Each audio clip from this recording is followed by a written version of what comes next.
Hi, friends. Welcome to Lotus in the Light. My name's Jennifer. I feel inspired today to talk about uh, goals, the future, and what that represents to us. I had a really outstanding meditation this morning, and as usual, nothing comes to me during the meditation, but usually just after things start popping in my mind. And, I've made myself an empty container. I've allowed myself to be filled up. And now all that stuff is starting to emerge and reveal whatever spirit wants to reveal to me. So today it was really all about the future and the way that we hold the future and hold our goals as like this object of our affection and our attention. And unfortunately, um, oftentimes that actually holds us back.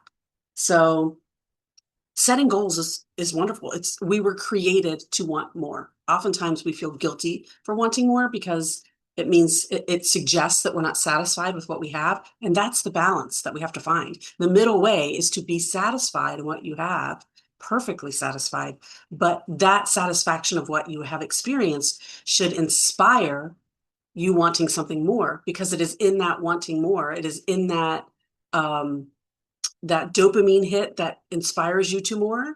That is what allows us to live. That is what allows us to expand and experience more and more and more and help the universe in its expansion. So we, by design, should want more. But in that wanting more, when that becomes the object of our attention, and when I always say that attention is affection. When you love something, you pay it attention, right? So when that future goal, that future life, that future thing, that future invention, that future whatever it is that you're envisioning, when that becomes your sole focus to the detriment of appreciating the now and the present, it holds you in an energy of waiting. So you're saying to the universe, I want to pay attention to this idea of what's to come as opposed to paying attention to the idea of what is. And the idea of what is and the energy of what is what allows us to continue to manifest into our present. The energy of waiting for what is to come holds us in an energetic frequency of waiting. It holds us in a holding pattern. So we have to figure out how to allow those desires of our heart for the future to be motivators to move us, but not allow it to be anchors that weigh us down in the waiting. Let them just be things that get us excited and move us towards inspired action. And that's a fine, delicate balance, right? But if we can reframe the idea of goals as being our objective, like we think the objective of life, the purpose of life is to reach this goal, complete this thing, make this thing happen, create this thing, whatever it is. We think the goal is the purpose of life, but it's not. Life is the purpose of life. Living is the purpose of life. The goals are just what motivate us to live. So if we can say, I really want to experience this. I really want to have a family, or I really want to reach this next career goal, or I really want to go on this really awesome 6 week crazy vacation like nobody's ever seen, or whatever it is that you want in life. If you set that goal and then just constantly focus on that goal, then life becomes this dull experience of, okay, I made some more money today to put away towards that vacation, or I'm trudging through this terrible class because this class is what I need to get to become this thing in my career. I have to have this part of this education, and I hate every minute of it. I'm not enjoying any of the things that lead up to it because the only thing I think will make me happy is having the it. And so everything else is just torture that I'm willing to endure to get to it. But here's the problem: 95% of your life is the journey to it. So if you've decided that the journey doesn't matter, the journey isn't to be enjoyed, the journey is probably going to be painful and torturous, but the reward is the it, you have just relegated yourself to a predominant life of torture, a predominant life of suffering, a predominant life of not having and not experiencing everything that you think the love, the joy, the peace, the excitement, the whatever is all relegated to this goal. When in fact, we all know because we've all made set goals before and achieved them. And you know as well as I do that the moment you achieve it, you may have You will have that like, oh, this is really great, but then what? You enjoy it for a minute, but then what? The then what is that you end up having another goal. And that's intentional because you were never meant to get somewhere and stay and stop. We are meant to grow and expand and experience. So by design, that goal is not going to be the end all be all for your happiness. It simply won't. So if we stop looking for our happiness there and in that future and start experiencing the gift that is the present on your way to the goal, again, it isn't the objective, right? It is just helping you set the path, the course. If it's a career you want to focus on, if it's family you want to focus on, if it's a vacation you want to focus on, if it's freedom in life that I mean, all of these things in our external that we create as goals are really just representing something that we want within. So if it's family, if it's a family that we're ready to create and that we really want, there's probably some element of love, communion, community that you're seeking deep down inside. And it might not even ultimately come in the form of the family, which is part of the problem with getting so focused on the goal is that you're sticking your feet in the mud and saying it must be this thing. When in fact, the universe or God or your guides or whomever might be saying, everything you're trying to feel in that thing that you're going after, I've got it for you, but it's not going to be in the family. It's going to be in this community of people over here. And so if you get stuck in the mud and so hyper focused on the goal, every time spirit tries to guide and direct you towards where that feeling is that you're really trying to achieve, the whole reason you set the goal was for this feeling, and you might not realize it, but it is. So every time spirit tries to guide you and redirect you towards where this fullness is, you're like, no, that's no, I'm here for family, right? I'm here for this career, not this other career. I'm here for, so on and so forth. So we can't get caught up. That's kind of where I'm at now. I left my job because it wasn't my highest joy. And I knew that unless I was following my highest joy, I was not going to stumble upon whatever this next awesome thing is that is part of my soul's bucket list. And I'm ready for that. And so I have to be willing and open. People ask me all the time, well, what's next? I don't know. Just living, I'm already doing it. I'm just living my highest joy. And that doesn't resonate for most people because they're like, well, how are you going to pay your bills? And, I'm not someone who's at this point in my life, we don't know what the future holds, but at this point in my life or the past part of my life I've not been in a position of like independent wealth where I just have had the luxury of not finding ways to sustain myself. I just have a different belief system now. And I just trust and know that the universe, if I'm following the divine breadcrumbs, the universe is going to provide. So I'm just not worried about it. That's the difference. And in my not worrying and going with the flow, I'm not creating resistance to those blessings. And so when we're so hyper focused on a goal, it must be this. Like I used to be hyper focused on trying to launch a business, and it must be that. The only way towards my happiness must be that the success of that business. And I was creating unnecessary suffering because I was creating resistance to where spirit was trying to take me. And everything I needed to achieve by designing that business, I achieved. I built the business. I did it. Did it find long-term success? No. But I learned so much. I had a really great experience most of the time until I started getting burdened by the worries, by the financial worries. But all of those were just lessons for me that I didn't necessarily pick up on all the lessons in that moment. But now looking back, I have all the clarity about it. So went exactly the way it was supposed to go. I had exactly the kind of success I was supposed to have with that business to then get me to where I am now. So I can let go of the insistence that it must be this outcome, and let go of the insistence and the unwavering attention to this future thing, and just allow myself to just enjoy the present and just find peace and excitement in the present. We have to get back to that childlike mentality. I come from the Christian background, so a lot of my faith is rooted in the Bible, or a lot of where my faith has come from was rooted in the Bible. I have lots of different beliefs now, but a lot of my points of reference come from that. And so there's scripture that talks about, I think it's in the book of Matthew, where the disciples are like, who's the greatest among you? And and Jesus is pointing them back to the children are the greatest. What is it that the children know that we don't? What is he pointing to? What is he saying? Well, first of all, he's saying you're focused on things of this world. You're focused on hierarchy. Who's the greatest? Right out of the gate, the question, who's the greatest, is focused on hierarchy. It's focused on division, meaning that someone is better than someone else. have you ever noticed that children don't come pre-programmed with discrimination? They will play with anyone. They don't care their color, their size, their race, their ethnicity, their religion, their even their level of wisdom. I have a granddaughter. I had two granddaughters over yesterday. One's getting ready to turn 8 in like a week or two, and the other one is 4. And they play together wonderfully, even though one obviously has a lot more intelligence at this point in her life because she's double the age of the other one, right? But she really enjoys playing with the other one. So they don't, not even age discrimination in in their engagement with each other in life. And so there's just this freedom to be who you are. They're not hyper focused on appropriate behavior. They're just going to be who they are, and they're not hyper focused on the future. So when my grandkids came over yesterday, it was to enjoy this new outside. My husband and I bought this outside blow up toy that hooks to the water hose, and it has a slide they can slide down and a little wall they can climb up, and it has a little water gun and stuff like that. A real fun water toy. So we didn't tell them about it. And it's funny because both of my kids, who are the parents of the two that came over yesterday, were like, yeah, I'm not telling her. And the other one's like, yeah, I'm not telling her. And they know they can't tell them about things that are going to happen in the future, because then they're just going to drive them crazy about when is it time? When is it time? When is it time? Because kids are not focused on the future.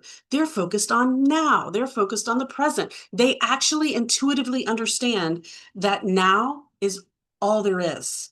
Here and now is all there is. So if you want the keys to the kingdom, and that's what Jesus was talking about, none of you guys are going to find the kingdom of heaven until you become like the children. If you want the keys to the kingdom of heaven, it's to recognize that heaven exists, or whatever you relate to heaven, peace, joy, happiness, abundance, abundant life, all those terms, all those ideas, concepts, things that exists here and now, because there is only here and now.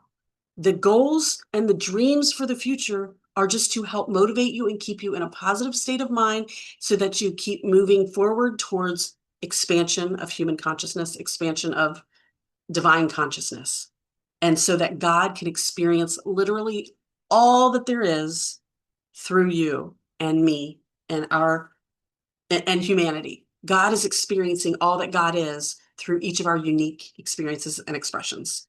That's the goal, folks. That is the goal. Okay, I feel like that's the message, and we must close with a card on that front. What? We're definitely going to close with a loving word from Jesus. I don't know. I kind of feel like there's something else that we're supposed to do, and it feels like maybe we didn't really talk about the sea, but it feels like maybe this, oh, they're holding it upside down, Sacred Sea Oracle might have a little card in here. Um, but I'm definitely going to close with a loving word from Jesus too. So let's see. Spirit, is there a message, a little bow you can wrap around this message that will help us find the joy? So again, we've got to get to a frequency in the now. There it is. It was trying to pop out. We've got to get to a frequency in the now that will then motivate us towards the future. If we get stuck in dissatisfaction, unhappiness, and suffering and pain in the now, then we won't find that. Again, it comes back to that our body is alchemically made to help us get there. It will create the dopamine hit for us to motivate us towards the future if we are in the right energetic state. But that right energetic state is not suffering, it's not pain, it's not sadness. It's, that's what gets us stuck in the present, waiting. That's what gets us stuck in that not in the present, but gets us stuck waiting for what's to come instead of appreciating what's in the present. Okay, we got Seahorse Spirit. Create the unexpected. It's a 31. I've not read any of all the cards of any of my decks, so I have not had this card before.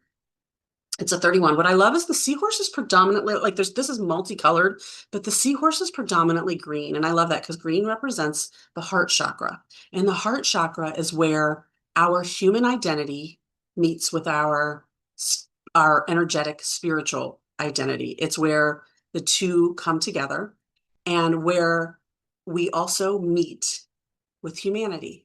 So it's recognizing our oneness with our soul and our oneness with humanity and nature and all things that are. And so I love the green aspect. And when we're in that state where we recognize our oneness with each other and with the universe, we do not judge. We are full of love and light, and we are in an energetic frequency that opens us up to create. And that's what this says, create the unexpected. It's a 31, which breaks down to a 4. So this is about um, root chakras, feeling safe, finding your sense of security, finding your sense of balance, um, finding your sense of peace, and knowing that you are protected, you're provided for just the way you are. And that's kids, right? Most kids, unless they're currently experiencing some really traumatic stuff in their life, they're inherently designed to just go with the flow and have fun. And yes, kids are also born into this life with some inherent trauma in their DNA. So they're going to come with certain personality traits. They might be afraid of certain things right out of the gate. And you're like, we didn't teach them to be afraid of that. I get that because we do come into this life with some of that. But at their purest, at all of our purest, if you strip away all the fears that we've adopted, all the beliefs that cause us to be afraid of anything, all the trauma that we were born with or we've experienced in this life, if you strip away all those illusions, because that's what they are, illusions, you're just left with unadulterated love for life, for yourself, for the universe, and unadulterated motivation to create whatever. Okay. The affirmation here is I love making people laugh, and I find new joyful ways to infuse laughter into the little moments of my life. This is great advice, actually, for um, finding your way back to appreciation for the now. So, and the present. And even if you haven't experienced what it is you're working towards, find a little laughter. Take life less seriously. It is good medicine. Okay. Um, The seahorse spirit finds you now as you are ready to hear the quiet, subtle messages encoded in the spirit of this tiny, refined being. And I will say this, I don't know much about seahorse spirit. I'm about to learn about it with you, but the fact that it's even called a horse, I love because, outside of the water, horses represent freedom, right? And I just love that. I think that that's inherent in this message as well. It's just our nature of wanting to be free, to do whatever, not be constricted by expectations of behavior and um, meeting requirements that will allow us to exceed someone else's expectations or allow us to get buried in what we think we need to do to reach these certain goals when in fact it's just a feeling we're after. And we can find that feeling now. We don't even have to achieve the goals to find the feelings. Using our imagination will help us find the feelings even.